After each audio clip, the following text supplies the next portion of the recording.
Hey parents, if you've ever felt overwhelmed by toddler tantrums, you're not alone. Those meltdowns in the middle of the grocery store? Yeah, we've all been there. Today, we're diving into the science behind these emotional outbursts and, more importantly, how to handle them without losing your cool. Ready? Let's get into it. Understanding tantrums. Toddlers have tantrums for many reasons, and it's not just because they didn't get their way. Tantrums are a normal and natural part of child development. They occur because toddlers are still learning how to express themselves and manage their emotions.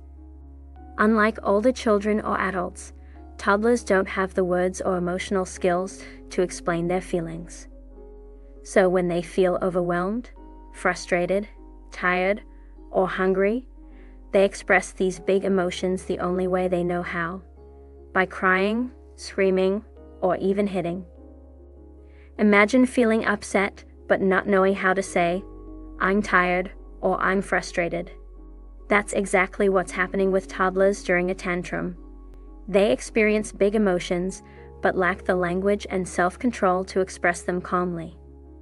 For example, if they're hungry or sleepy, they might cry because they don't know how to communicate their needs. Similarly, if they're frustrated because they can't complete a task, like stacking blocks that keep falling, they might throw a tantrum out of sheer frustration. Another reason toddlers have tantrums is that they are learning to assert their independence. At this age, they start to realize they are separate individuals with their own wants and needs. This is why you might hear a lot of no, or see them insisting on doing things their way.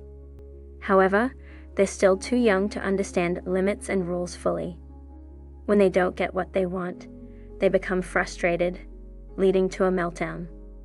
Developmentally, toddlers' brains are still under construction. Specifically, the prefrontal cortex, the part responsible for reasoning, impulse control, and emotional regulation, is not fully developed. This is why they can't calm themselves down easily or understand why they can't have something immediately. Knowing this helps you see tantrums not as bad behavior, but as a normal developmental stage. When you understand the reasons behind tantrums, it becomes easier to respond with patience and empathy. Instead of feeling frustrated or embarrassed, you realize your toddler isn't trying to give you a hard time, they're having a hard time themselves. Approaching tantrums with this mindset allows you to handle them with love and understanding, helping your child learn emotional regulation over time. Brain development insights. Your toddler's brain is still a work in progress, and that's why tantrums happen. Specifically, the prefrontal cortex, the part responsible for self-control, reasoning, and emotional regulation, isn't fully developed yet. This means they genuinely struggle to manage their big feelings. They don't have the tools to cope with frustration, disappointment, or fatigue. So when they throw a tantrum over something as small as getting the wrong color cup, it's not about being difficult. They're overwhelmed and don't know how to express it any other way. Understanding this can completely change how you handle tantrums. Instead of seeing it as bad behavior, you realize it's just a normal part of growing up. They're not trying to give you a hard time. They're having a hard time themselves. This perspective helps you respond with patience and empathy, which teaches them how to handle emotions better over time. One effective strategy is to stay calm yourself. If you get upset, it only escalates the situation. Your child's brain is already in overdrive, so adding more stress doesn't help. Take a deep breath and remind yourself that this isn't personal. It's just a sign that their brain is still learning how to handle big feelings. Next, acknowledge their emotions. You might say, "I see you're really upset because you wanted the blue cup." This helps them feel understood, which can be comforting. It also teaches them to identify and name their emotions, an essential step in emotional regulation. After acknowledging their feelings, offer gentle guidance on how to manage them. This could be by suggesting deep breaths, offering a comforting hug, or simply staying close while they work through their emotions. Sometimes, they just need to cry it out in a safe, loving environment. Another useful tip is to give them simple choices. This helps them feel more in control, reducing the sense of powerlessness that often triggers tantrums. For example, would you like the red cup or the green cup? This also helps them practice decision-making in a low-stakes way. Consistency and routines are also crucial. When toddlers know what to expect, they feel more secure, which can reduce tantrums. Establishing regular nap times, meals, and play schedules helps them feel safe and understood. Remember, tantrums are not about manipulation or being naughty. They're a sign that your toddler is overwhelmed and needs help navigating their emotions. By approaching the situation with patience and empathy, you're not just ending the tantrum, you're teaching them valuable emotional skills that will last a lifetime. Gentle parenting approaches. Managing toddler tantrums effectively starts with a gentle parenting approach. This method focuses on staying calm, validating their feelings, and offering comfort without giving in to unreasonable demands. It's not about letting your child have their way, but about guiding them through their emotions with empathy and respect. When a tantrum begins, the first step is to stay calm. If you react with anger or frustration, it only escalates the situation. Take a deep breath and remind yourself that your toddler isn't trying to misbehave. They're overwhelmed and don't know how to express their feelings. Your calmness helps them feel safe, which is essential for emotional regulation. Next, validate their feelings. This means acknowledging their emotions without necessarily agreeing with their demands.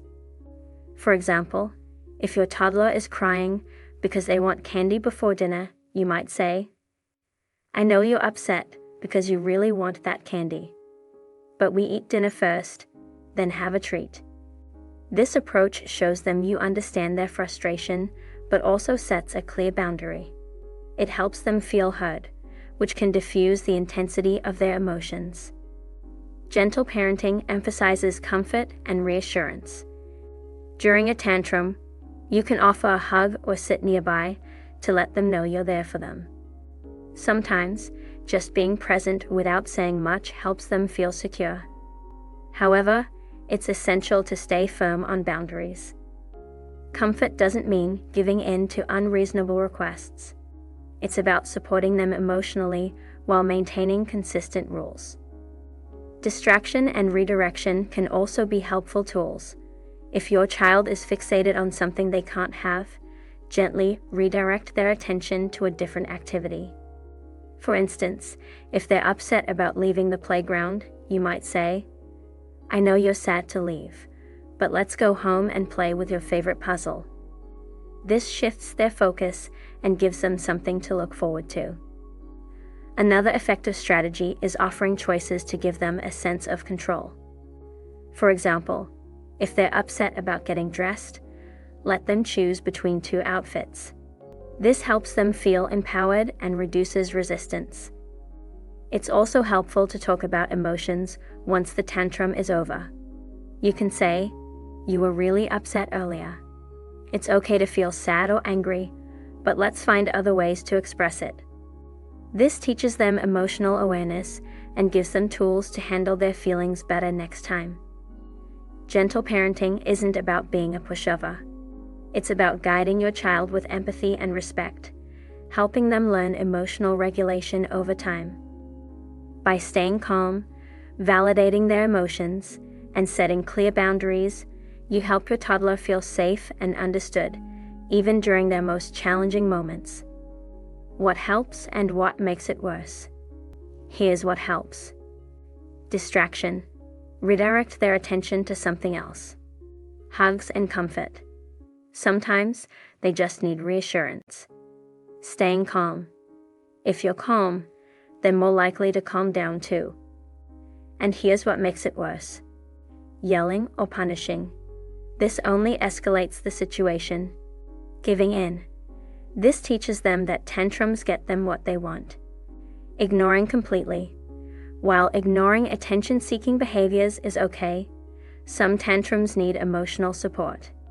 Every child is different, and what works for one might not work for another. Have you tried other techniques that worked wonders? Share your experiences in the comments below. Let's help each other out. If you found this video helpful, don't forget to like, subscribe, and hit that notification bell for more parenting tips. Thanks for watching, and good luck out there. Parenting is no easy ride, but you're doing great.